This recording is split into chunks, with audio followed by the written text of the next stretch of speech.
G'day folks, and welcome to this week's episode.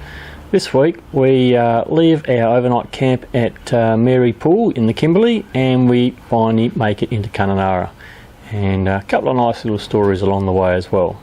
Stay tuned.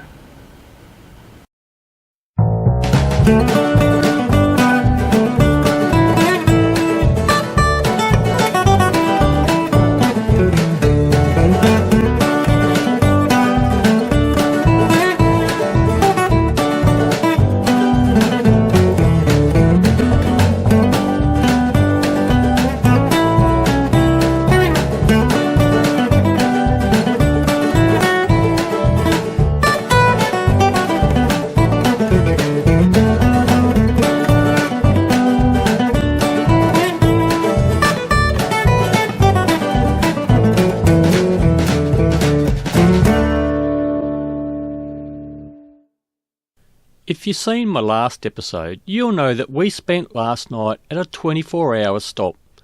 Mary Pool is about halfway between Broome and Kununarra.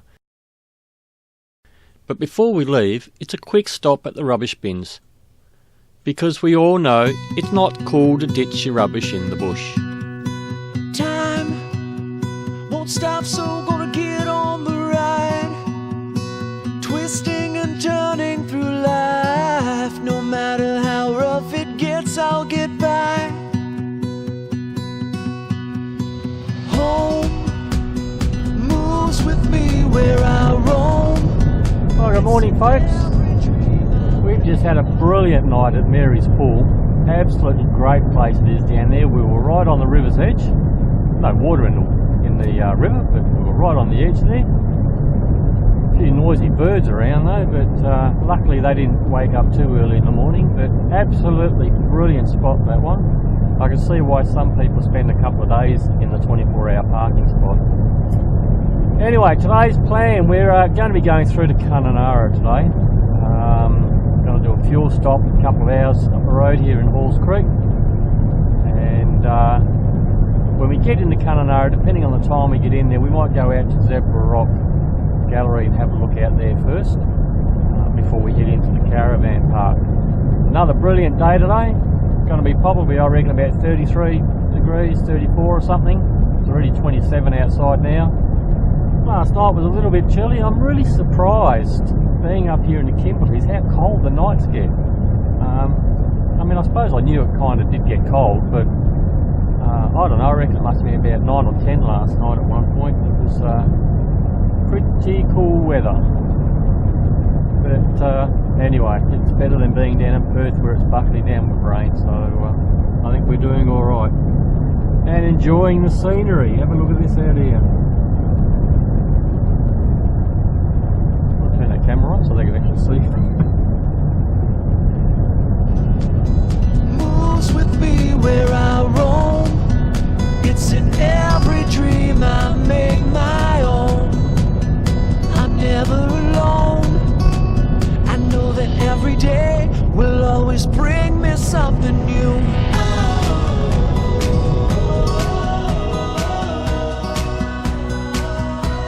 Halls Creek got its place on the map because of an almost 1 kilo gold nugget that was found in the area on Christmas Day 1885. Shortly after that, more than 15,000 people arrived to the first gold strike in Western Australia. The town that grew from that was Halls Creek, named after the first miner, Charlie Hall. The original town of Halls Creek is a few kilometres to the east of the current town. In 1948, an airfield was built near the site of the present town, and over the next decade the old town moved nearer to the new site. Well, we've just stopped at Halls Creek for fuel, and apparently everyone else is doing the same thing. And unfortunately it's not like you can go on to the next garage, because the next one's a little bit further up the road. Well, we probably could, but the fuel costs up there will be a lot more expensive. It paid for us to just sit here for a little bit and just wait.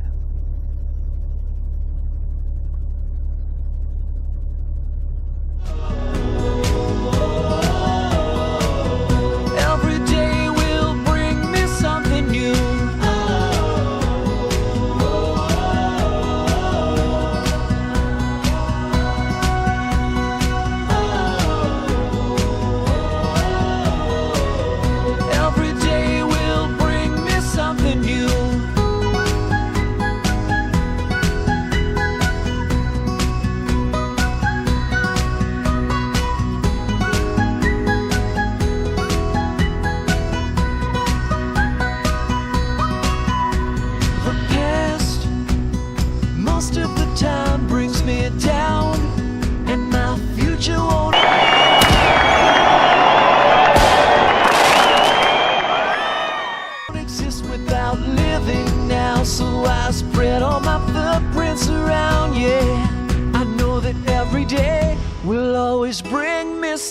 new.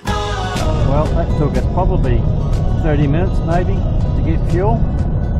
The bloke in the ute in the front was filling like about 1,000 jerry cans, I think. He took that long to fill them. But we're finally fueled and on the way again. Just a little bit about Halls Creek. Halls Creek's where gold was first discovered in Western Australia. And the government at the time had high taxes for any gold being found in WA. So anybody that did find gold here, what they would do is they'd go back across the border of the Northern Territory to be able to sell their gold, and that way they didn't have to pay their taxes. But they ran out of gold here soon enough after a few years, and then the next gold hit was in Kalgoorlie, east of Perth, in the later part of the 1800s, and that gold is still going now.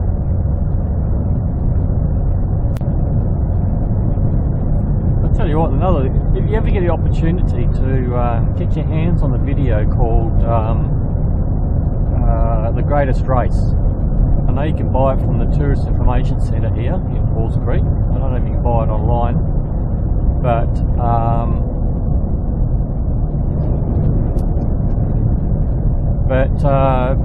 it's a good watch. It's basically a story about, it was an experiment, they reckon. They had a young fella from America who does a lot of long distance running and all that sort of thing, and he eats a lot of space food and that kind of stuff. And then there was a German fella who does a lot of cross-country running, and he's well known apparently for his cross-country running and that. And then they got I think he was about a 72-year-old, one of the elders from here in Halls Creek, and they had to walk from Halls Creek, just out the back here, to Wyndham.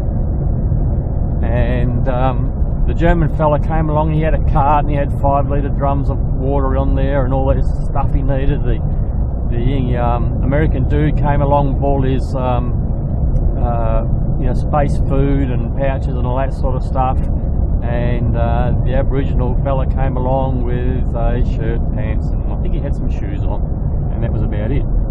The organisers said, "Oh no mate, you've got to take something," and they gave him a backpack with some water and stuff like that, and they sent him along their way. They had 3 different routes to go, and after about an hour, the Aboriginal fella, he dropped the backpack. He figured I didn't need to carry all that extra weight, I'm right, you know. And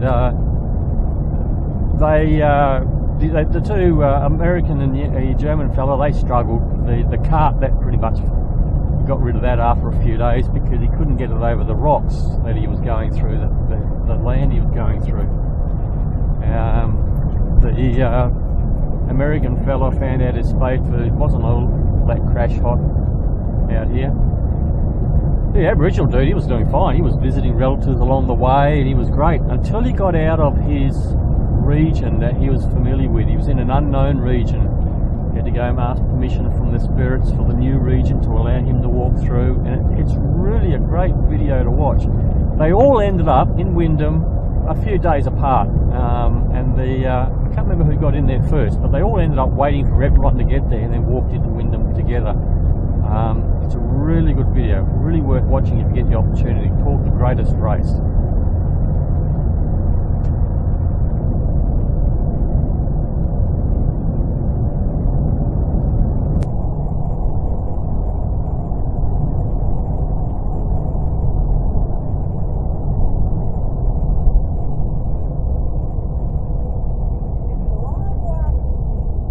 If he stays on the road.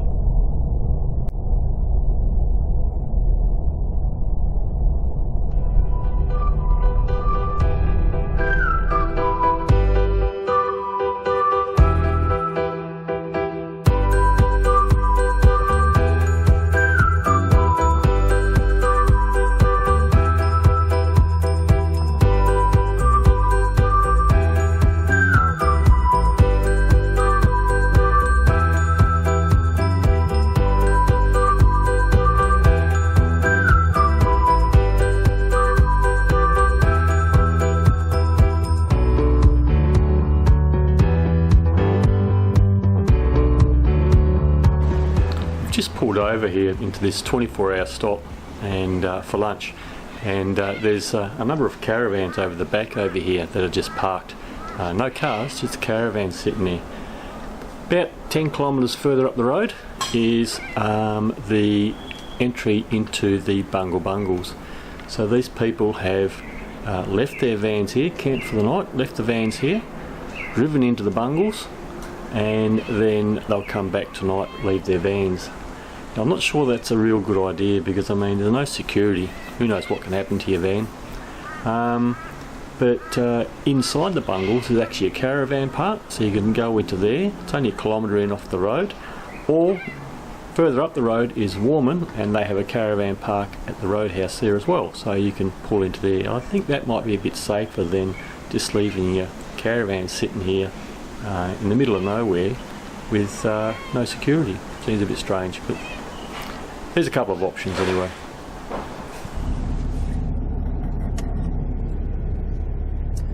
You just see out in front of me 3 different types of loos. It's amazing how many people can't work out the right thing to do for them. The one on the left, the blue lid, that's for your dumping of your toilet cassettes only. So if you've got a loo on your caravan or something, that's where you dump them, is inside that. The green shed next to it, that's the old long drop. That was basically a hole in the ground, you did your business over the top of it, and that was it. And the next person came along and did their business over the top of your business. Quite smelly.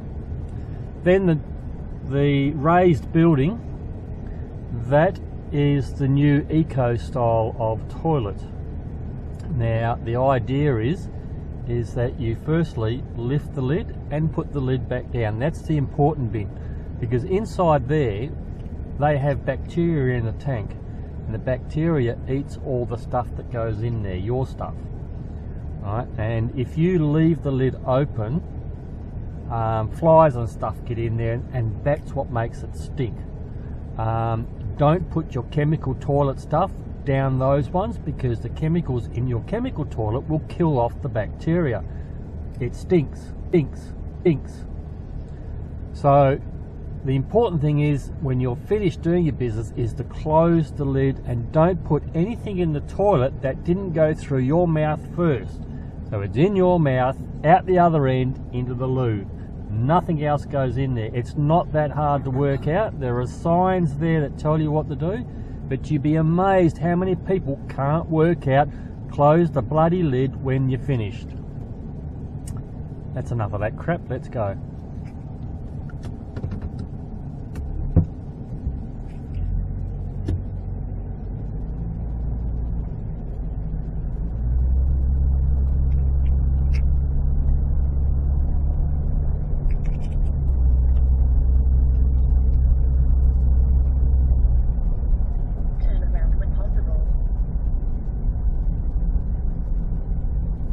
Thing over here, nope, different car, it's not. I was going to say it could almost be the one that was parked in front of us this last night at the camp, but it isn't. I reckon this is the old Great Northern Highway. Right, that double line's there. Yeah.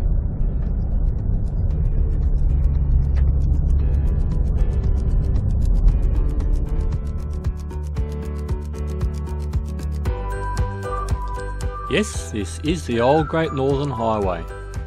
In another video I spoke about the Boab tree in Kings Park coming from the top of Western Australia. Well, this is the new highway they put in.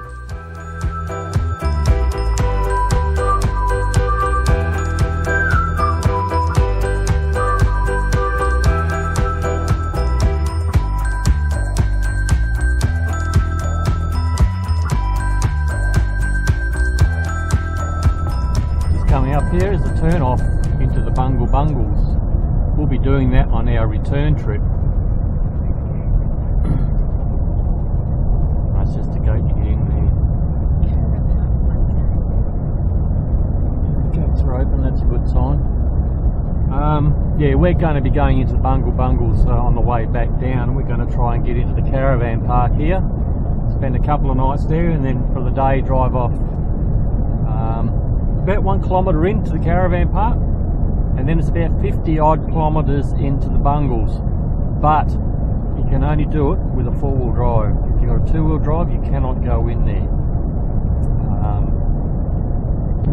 Yeah, so that's our plan for coming back down. We're not going to do that yet, so we're just going to continue through into Kununarra.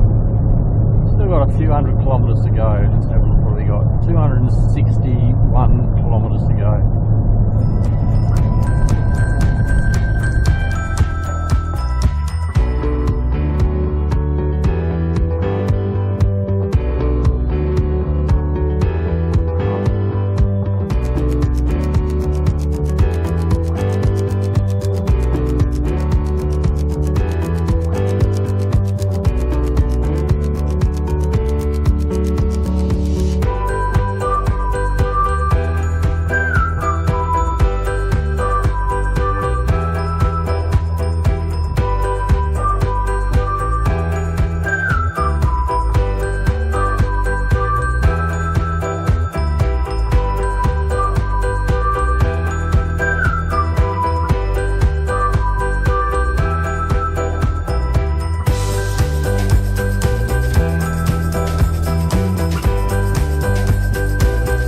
Your next chance for fuel is in the Aboriginal town of Warman.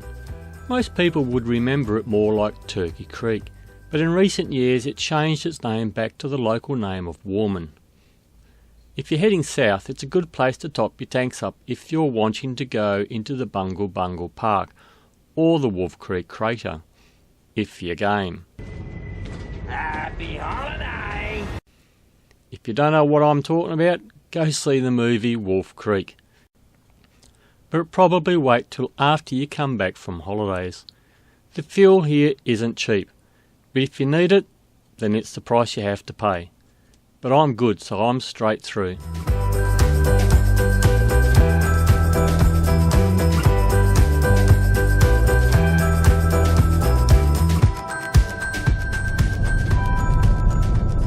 Most people would drive along this highway. They'd probably look over at the hills there perhaps and really not think anything of it. They have no idea what is just over the back over there. Over here is one of the world's biggest pink diamond mines. Argyle Diamond. It's just over the back here.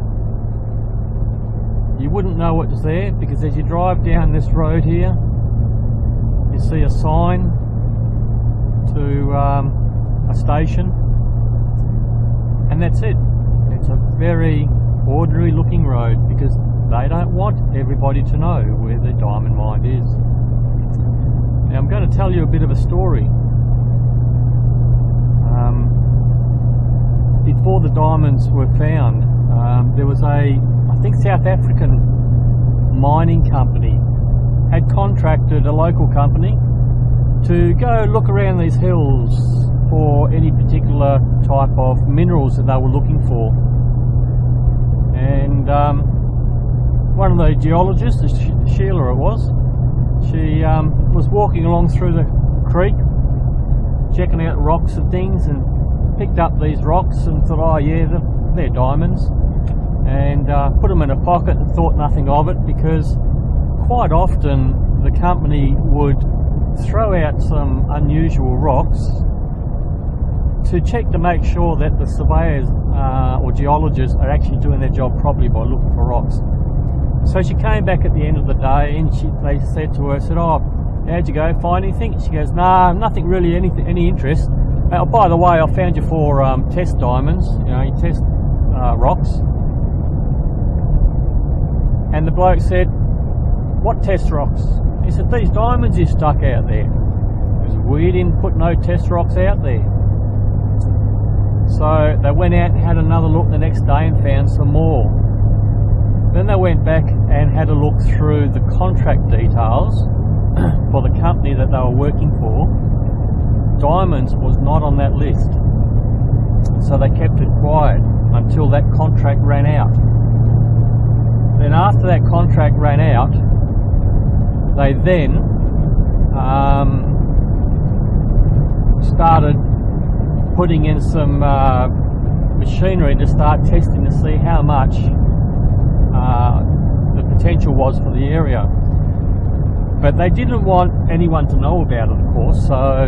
And people had suspicions over the years about the chance of there being diamonds in this area.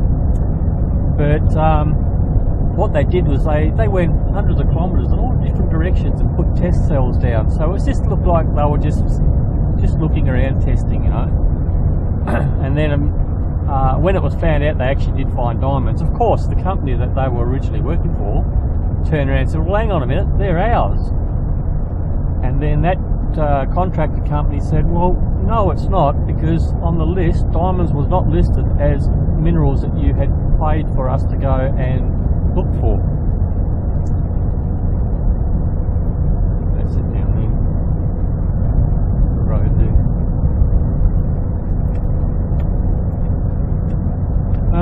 So they there was a bit of an argument over that, but of course the other company lost out because they did not say they were looking for diamonds. And so Argyle, that's how Argyle Diamond first came about. Now, of course, it's all Aboriginal land in here, so they had to go in there and negotiate with the Aborigines to, you know, have the rights to be able to go in and do some mining and that. And they walked in there and, like, I guess, typical stuffed shirts, they walked in and sort of dangled a few, you know, tokens in front of them. The local people here call it Toyota dreaming. What they did was, because there's 4 language groups living in this area that it affected, and, like, you know, some people might call them tribes, but they're actually called language groups. And they got all the elders in from those language groups, and they basically said, oh look, we'll give you all new Toyotas. They gave them a few bucks to go with it as well, but it was really dirt cheap. And some of the younger blokes in the language groups, they all said that, well, no, this ain't right. We should be doing more with it than that. We're getting more for it than that. But you didn't talk back to your elders. What the elders said happens. And these blokes, a lot of them actually were not so much kicked out, but suggested they should leave the group, you know. And some of them went down to Perth, got educated. Some of them just went to Balls Creek or to Kununarra. And the mine site went on, and they built the mine site and did their mining and everything. 20 odd years later, it was due for the lease to come up again. So the mining companies just walked in, figured, oh, no worries, we'll just offer them some more Toyotas and you know, a couple of more dollars. But the original elders, a lot of them had died off now, and other people had moved in, and the local group said, no, we got shafted last time. We need to have better representation. We need to get them young fellas back that sort of said that this was wrong in the first place. Now, a lot of those younger fellas said, no, you kicked us out, so, you know, we're not interested. But a few of them did come back eventually, and they said to the mining companies, okay, you want to continue your mining here, then this is what's going to happen. You draw up your agreement, and then we're going to take that agreement down to the best lawyers that we can find in Perth, and the mining company is going to pay for it. And the mining company said, well, no, we're not going to do that. And then the local fellas here said, okay, no problem, pack your gear up and leave. Of course, the mining company couldn't do that. So they did pay for the lawyers to go through and make sure that they got a proper deal. Now, part of that deal was, of course, there was some money involved, but a lot of it was going to go into a trust fund and split evenly between the language groups, or fairly between the language groups, I should say. And some went into a trust fund which would be there for the future to help the communities where they needed it.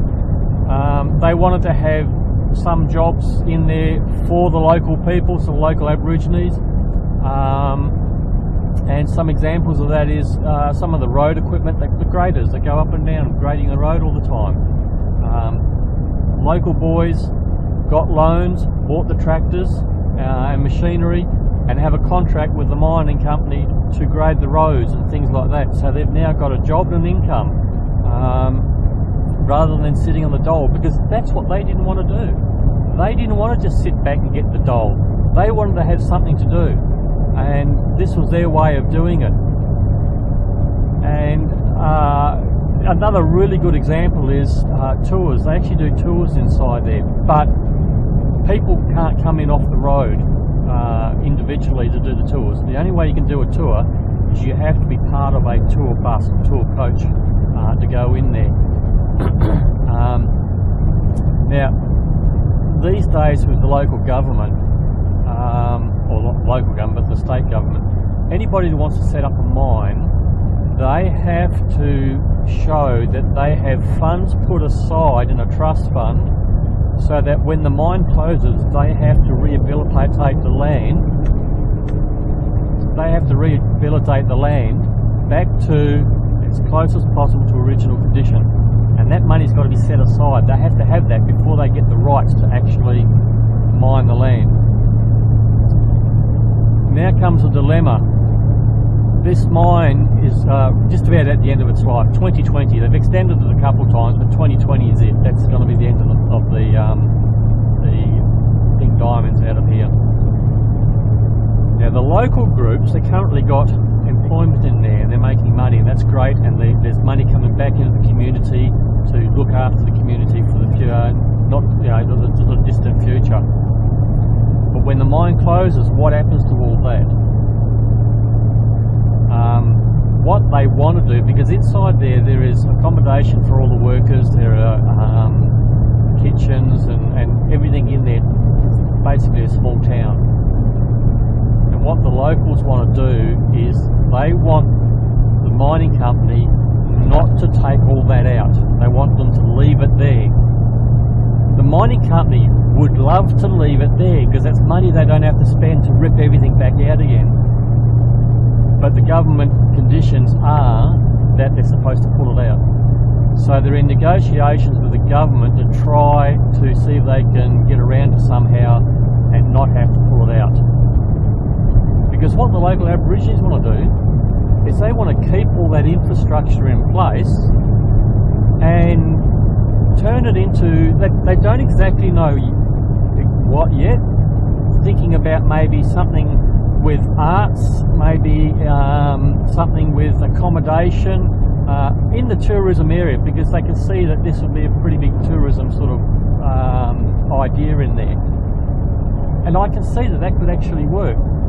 The bloke that does that has the tour company that operates in there, I can't remember what his name was, Roger or something, really good bloke, an amazing bloke to talk to. He tells you all about the mine itself, of course, but the Aboriginal heritage and how, in their stories, the diamonds actually got there. So they tell a story about the barramundi that come up the Ord River, jumped over the rock bar, which is where the deviation dam in Kununarra currently is, and it jumped over this hill and scales fell off, and that's why the diamonds are there, the diamonds with the scales. But it's a really great story, the whole story, and I can't remember the whole thing. And I wouldn't want to tell you, because if they ever do get that thing going in it, it is really worth going in there and doing a tour of the place. So 2020 is the time to tell what happens here, and I really hope that these fellas here get it the way they want it, because they've done a great job so far of doing what they've got, and good on the young fellas coming back to make sure that they didn't get ripped off again by the mining companies. So as I've been telling you that story, just been driving through these hills here. I think Coburn Ranges or something these are called. I'm not sure exactly. But this is just another continuation of a great drive. I was just commenting earlier how amazing it's changed. Like yesterday when we were driving, the grass and everything was all fairly green, bright green. And today it's changed into being mostly dead grass. There's a bit of greenness here and there, but mostly fairly dead. And we've seen a lot of burning off going on, as in hazard reduction. burns. So it's just an amazing drive going through these hills now. It's quite a hilly sort of part of the day now.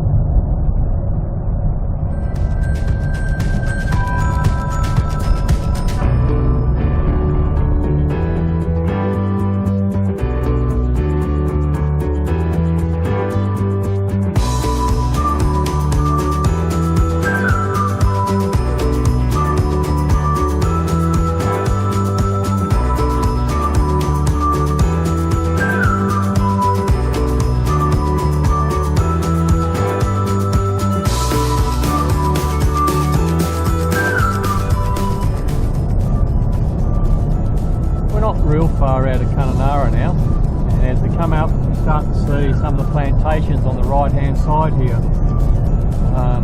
Kununarra, this is all part of the Ord River project. We'll see a bit more of the Ord River in a couple of days time, but Kununarra basically come about because of the Ord River project.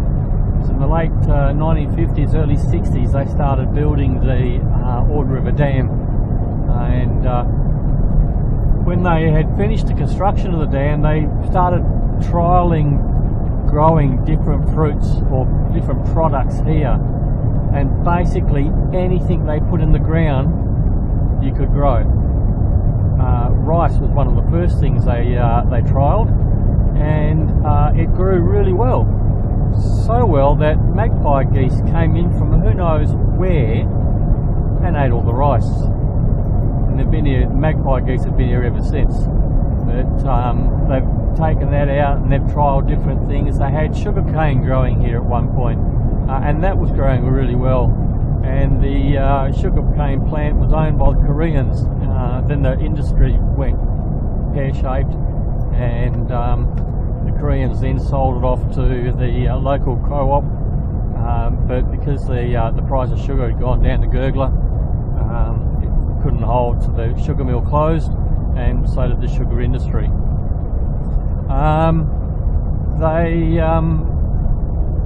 There is talk now at the moment that they may bring sugar back again because the sugar prices have gone up, so they may bring the sugar industry back in here again. We're seeing here on the right hand side now sandalwood. Sandalwood is the new big industry here in Kununarra. There's three different stages of the sandalwood growing here. Sandalwood trees need a host tree to grow off of, and I can't remember the name of the trees that they grow here. There's one tree they grow which grows fairly quickly, and then they attach the sandalwood tree to it, and then after a while they take that tree out and then put another tree in. Mahogany is, I think, one of the trees they use at one stage. And it's just in the process of actually growing that sandalwood so that they can harvest it. We only have one sandalwood factory in West Australia. It's down near Albany, near Mount Barker, and I think some of this also goes to India, I think I remember somebody saying. So that's the big industry around the area at the moment, but they grow all sorts of things: mangoes, fruits, there's wheat growing in here as well, all sorts of things. With this dirt you have down here, basically you add water to it, anything will grow in it.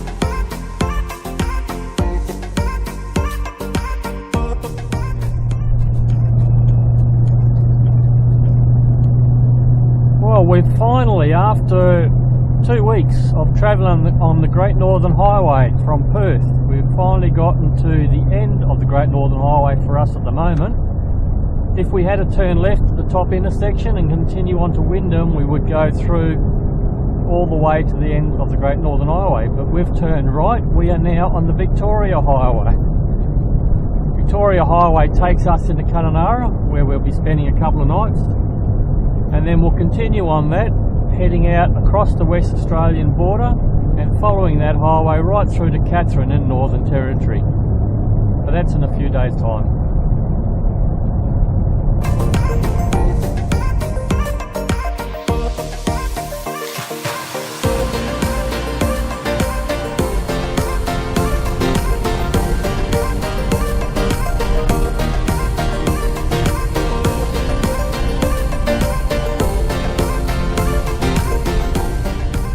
This is the deviation dam here in Kununarra.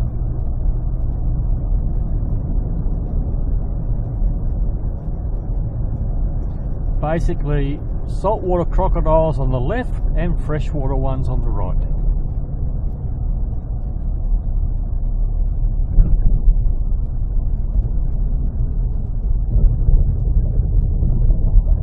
It's Lake Kununarra out there on the right hand side. That's what we'll be doing a tour on in a couple of days' time.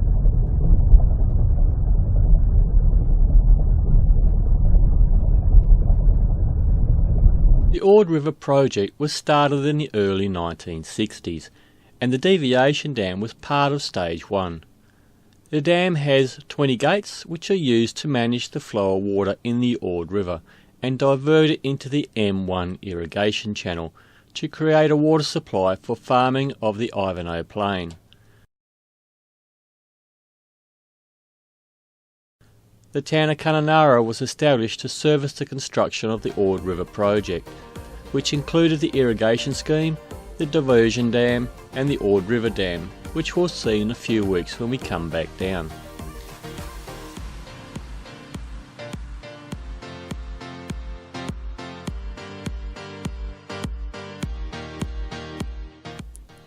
We'll be staying in Kununarra for a few nights, and our camp spot will be the Hidden Valley Caravan Park.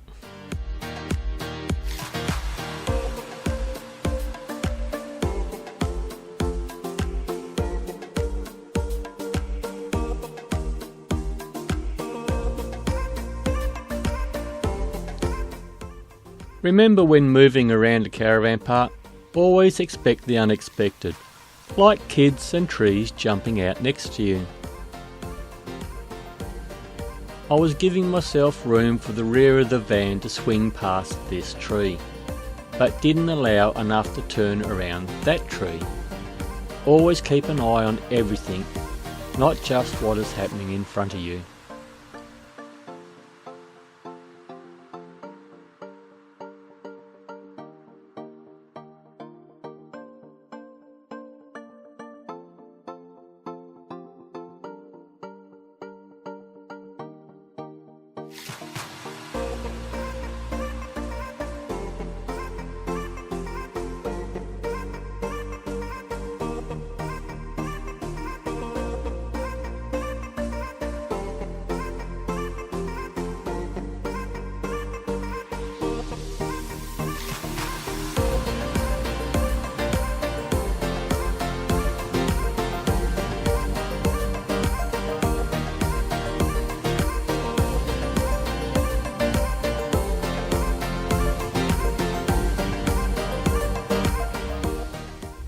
One of the best things about having a caravan is it only takes 10 minutes to set the van up for the night, and then you're done. Speaking of done, so is this episode. If you liked the video, then hit the thumbs up. That really helps out the channel, and consider subscribing so you don't miss out on anything. Join us next week when we head out to El Questro Station for a look around. We go to the town at the top of the Great Northern Highway, and we do an amazing cruise on the Ord River to the bottom of the Lake Argyle Dam wall. So till next time, happy travels.